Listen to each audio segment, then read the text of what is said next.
Jina langu ni George Jafeti, mwenyekiti wa shirika la ukombozi dhidi ya umaskini, Redemption Against Poverty. Tupo hapa tukiwa na timu yetu hii Under 3 Nation pamoja na Rapo.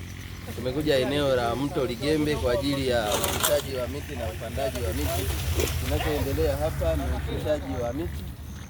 Kama ambavyo unaona ni gari inashuka na tunaipeleka hapa kwa ajili ya shughuli ya upandaji rasmi kwa namna kama hii.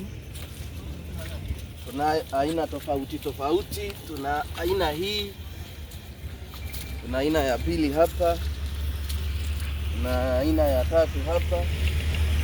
Hii ni miti ambayo tunategemea kupandwa asubuhi. Mchakato wetu wa ushushaji ni kutoa kwenye gari kama ambavyo unaona timu inashusha, inaleta hapa, tunapanda asubuhi. Kwa hiyo inapandwa kwa utaratibu ambavyo tumepangilia kwa makundi haya. Eneo la upandaji ni eneo hili ambalo miti itapandwa kulingana na maelekezo ya eneo, na shughuli itaanza asubuhi mapema tukiwa wenye nguvu na ari mpya.